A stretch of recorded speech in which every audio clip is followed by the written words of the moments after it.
പാവപ്പെട്ട സംഘടനയിലേക്ക് വരുന്ന ആളുകളെ കുറിച്ചും പറയും, പണം കണ്ടിട്ടാ പോയത്.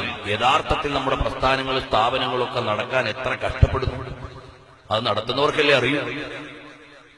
എത്ര പ്രയാസപ്പെട്ടാണ് നമ്മുടെ ദീനീ സംരംഭങ്ങളെല്ലാം നടക്കുന്നത്. എന്നാൽ ഒരാൾ പ്രവർത്തന രംഗത്തേക്ക് വന്നാൽ നീ എന്തു കണ്ടിട്ട് പോയി എന്ന് ചോദിച്ച് ചിലർ നിരുത്സാഹപ്പെടുത്തും. അത് പഴയകാല ജാഹിലിയ തന്ത്രത്തിന്റെ ഭാഗമാണ്. ഈമാനുള്ളവർ അതിൽ വീഴില്ല. ഈമാനുള്ളവർ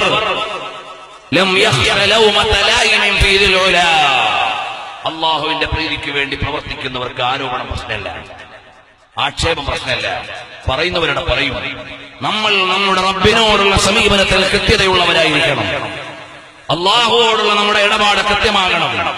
നാം പടച്ചവന്റെ മുമ്പിൽ പ്രതിയാകാൻ പാടില്ല. പറയാനുള്ളവർ ഇങ്ങനെ പറയും.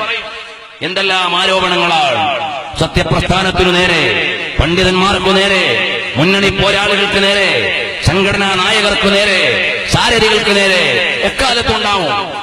ഈമാനുള്ള ആളുകൾക്കത് പ്രശ്നമല്ല. കാരണം അള്ളാഹുവിന്റെ പ്രീതിക്ക് വേണ്ടി പ്രവർത്തിക്കുന്നവർക്ക് ആരോപണങ്ങളൊരു പ്രശ്നമല്ല. ഒരു ഭാഗത്തങ്ങനെ നടക്കും. പ്രവർത്തിക്കേണ്ടവർ ലില്ലാഹി ജാഹദ ബിൽ അബ്ദാനി വൽ മാലി വലാ യമീലു ഇലാ അർബാബി അംവാലി.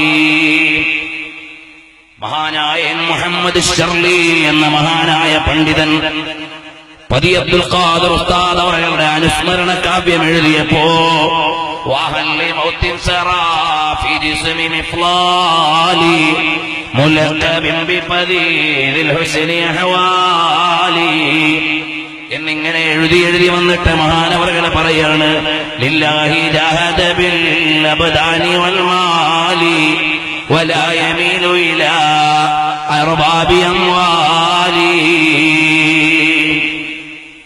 അല്ലാഹുവിന്റെ പ്രീതിക്ക് വേണ്ടി എല്ലാം സമർപ്പിച്ചവരാണ്. അവരുടെ ആയുസ്സും സമയവും മുഴുവനും അല്ലാഹുവിന്റെ പ്രീതിക്ക് വേണ്ടിയാണ്. അവർക്കൊരാളുടെ ആരോപണവും പ്രശ്നമല്ല. അവരൊരു ലക്ഷ്യത്തിനിറങ്ങിയതാണ്. അത് അല്ലാഹുവിന്റെ പ്രീതിയാണ്.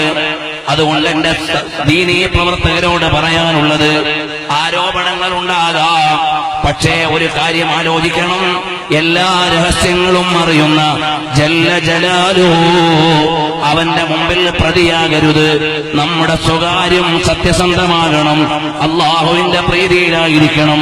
ഇടപാടുകൾ കൃത്യമായിരിക്കണം. എല്ലാ കാര്യങ്ങളിലും പടച്ചവന്റെ പ്രീതി കാത്തുരക്ഷിക്കണം. ഇതല്ലാതെ വേറെ എല്ലാവരെയും തൃപ്തിപ്പെടുത്തിയിട്ടൊന്നും ചെയ്യാനാവില്ല. അതുകൊണ്ട് ലില്ലാഹ് അള്ളാഹുവിന്റെ വജ്ഹിന് വേണ്ടി ചെയ്തോ.